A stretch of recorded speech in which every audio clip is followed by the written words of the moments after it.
इस वीडियो को देखने से पहले प्लीज़ इसका फर्स्ट पार्ट देख लीजिए, जिसका लिंक डिस्क्रिप्शन के अंदर है। केविन जोर से चिल्लाता है, नहीं, ये एंडिंग नहीं चलेगी।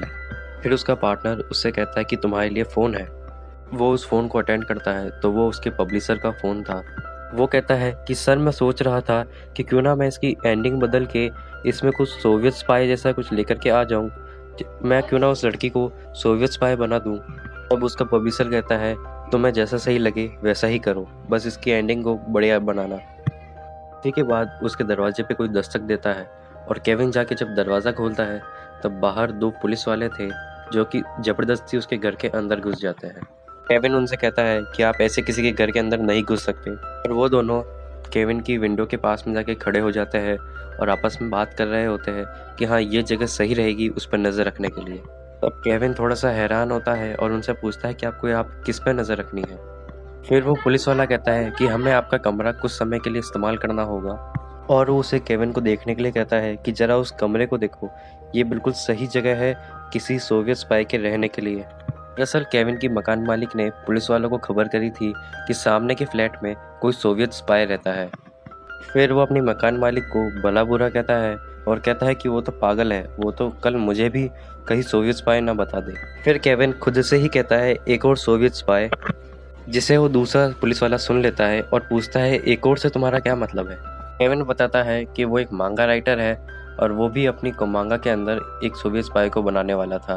वो कहता है कि अगर आप लोग यहाँ रहोगे तो मुझे मेरी मांगा बनाने में दिक्कत आएगी, लेकिन वो पुलिस वाले उसे साफ साफ मना कर देते हैं और कहते हैं कि अगर तुमने कोई आपत्ति जताई तो हम तुम्हें भी हिरासत में ले सकते हैं। कि इतने में ही वो पुलिस वाला केविन की मांगा पढ़ने लग जाता है और कहता है कि ये बिली बैट की मांगा है, इसे तो मैं पहले बहुत पढ़ा करता था, मैं तो इसका बहुत बड़ा फ़ैन हूँ। तब केविन कहता है शुक्रिया, लेकिन आपको इसे पब्लिश होने के बाद पढ़ना चाहिए, अभी तो ये अधूरी है। तभी उनमें से दूसरा पुलिस ऑफिसर कहता है कि ये मैंने पहले भी कहीं देखा है, तुम्हारा ये बैट ये कॉपी है, एक जापान, मैंने इसे कहीं ना कहीं जापान में देखा था, ये जापान के किसी किरदार से मिलता जुलता है। ये बात सुनकर के केविन एकदम से हैरान हो जाता है। वो कहता है कि इसे तो मैंने बनाया था, ये मेरी इंस्पिरेशन है, ये जापान में कैसे आ सकता है। फिर इसके बाद सीन टोक्यो 1949 में चेंज होता है। 1949 इसलिए क्योंकि इस समय जापान सेकेंड वर्ल्ड वॉर हार चुका था। कट होता है और हमें GHQ दिखाई जाती है। इस ऑर्गेनाइजेशन का काम जापान के इतिहास के बारे में जानकारी लेना था। दरअसल ये रेफरेंस था GHQ नाम के ऑर्गेनाइजेशन के बारे में, जिसने 1947 के अंदर जापान के सभी इतिहास को जला डाला था, सभी उनके पुराने आर्किटेक्ट्स को जला डाला था ताकि जापानीज लोग का इतिहास खत्म हो जाए। उस बिल्डिंग के सामने कई सारे लोगों की भीड़ जमा थी जो सबके सब एक जनरल का इंतज़ार कर रहे थे। कि इसी भीड़ को चीरते हुए केविन आता है और पूछता है कि आप लोग यहाँ किसका इंतज़ार कर रहे हो। तब वो कहता है कि वो जनरल माइक का इंतज़ार कर रहा है, जो कि अब से कुछ ही देर में आते ही होंगे। तभी कोई चिल्लाता है कि देखो वो आ गए, और केविन को धक्का लग जाता है जिसके कारण वो नीचे गिर जाता है। सभी लोग जनरल को देखने के लिए किसी पागल इंसान की तरह भागते हैं। और इसके बाद हमें पास्ट का सीन बताया जाता है जहाँ पर केविन का पब्लिशर उससे कहता है कि तुम अपने काम को यूं ही छोड़ के जा रहे हो, तुम्हें पता भी है तुमने इस पर कितनी मेहनत करी है, इस पर मैंने कितनी मेहनत करी है, और तुम बस इसे छोड़ के जा रहे हो। तब केविन कहता है कि नहीं, मैं इसे छोड़ के नहीं जा रहा, मैंने इसके लिए किसी दूसरे को काम पे लगा दिया है जो मेरे गैर मौजूदगी में भी इस मांगा को कंप्लीट करता रहेगा। बस जापान जाके पता लगाना चाहता हूँ कि क्या ऐसा दिखने जैसा कैरेक्टर है, और अगर है तो मैं उसके राइट्स खरीद लूँगा ताकि हम पे कोई उंगली ना उठा सके कि हम लोगों ने इसे जापान से कॉपी करा है। तब उसके पब्लिशर कहता है कि किसी को कोई फ़र्क नहीं पड़ेगा कि भले ही हमने इसे कॉपी भी क्यों ना करा हो। पर केविन नहीं मानता है और जापान आ ही जाता है। अभी हम वापस प्रेजेंट में आते हैं जहाँ केविन को एक बच्चा उठाता है और पूछता है कि क्या आप ठीक है।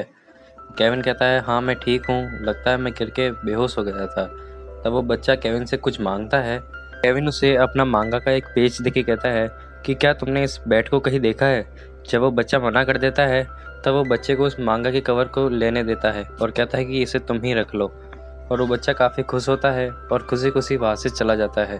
और उसके थोड़ी देर बाद ही कोई केविन को आवाज़ लगाता है, और जब केविन पीछे मुड़ के देखता है तो वो उसका दोस्त था।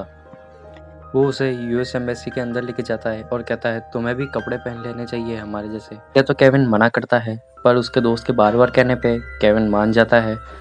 उसके बाद उसका दोस्त कहता है तुम्हें जापानीज़ तो पढ़नी आती है ना।